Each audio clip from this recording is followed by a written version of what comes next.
Welcome to Raaonline. I am Dr. Sukanya. I am Senior Assistant Professor in Government Stanley Medical College, Chennai.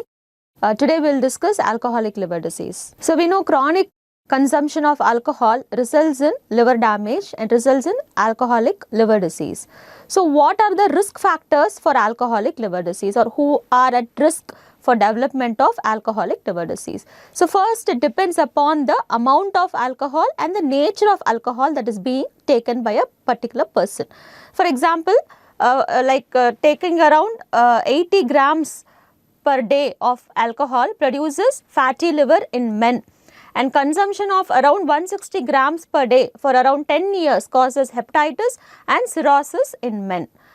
And again, gender is also important. Female gender, that is women, they exhibit increased susceptibility to alcoholic liver disease compared to men. That is, even at a lower doses of alcohol, say around 20 to 40 grams per day, they develop alcoholic liver disease. So that the reason behind why females are more prone is not really understood. Maybe they say there may be some relation with the estrogen and the alcohol metabolism. So the mechanism behind this increased susceptibility of female to alcoholic liver disease is not clearly understood.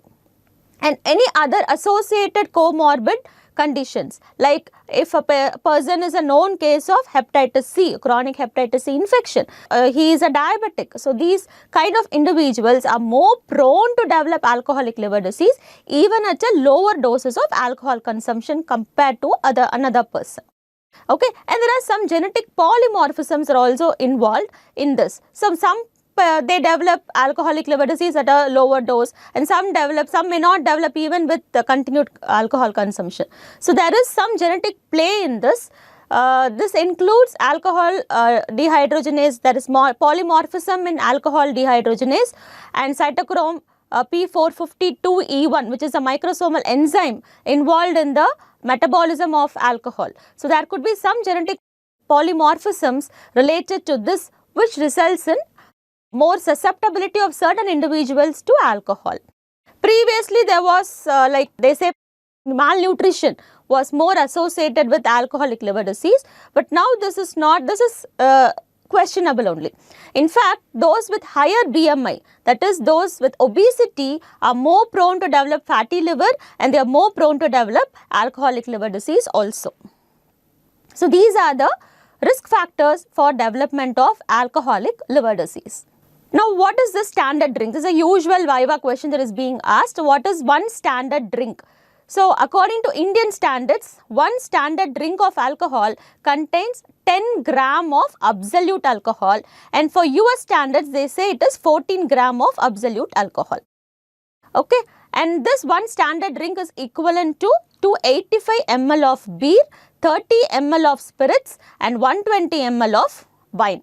So what is the spirits? The spirits include all the alcoholic substances with alcoholic content more than 30 to 40%, like whiskey, gin, vodka and brandy. So this is one standard drink. Now coming to the spectrum of alcoholic liver disease. So you have this normal liver, so with exposure to alcohol, when a person starts consuming alcohol, at a lower doses, a patient can develop steatosis or fatty change in the liver, which is usually macrovesicular steatosis. We'll discuss that in detail. Now, with severe exposure, the person can directly develop inflammation of the liver or alcoholic hepatitis, which is characterized by liver cell necrosis, inflammation and fatty change also. Ultimately, with continued exposure or with repeated attacks of alcoholic hepatitis, the patient is going to develop cirrhosis, which is characterized by fibrosis of the liver and development of regenerative nodules or hyperplastic nodules. So this is the overall spectrum of alcoholic liver disease. They develop steatosis, alcoholic hepatitis, ultimately progress to cirrhosis, and of course they are more prone to develop hepatocellular carcinoma also.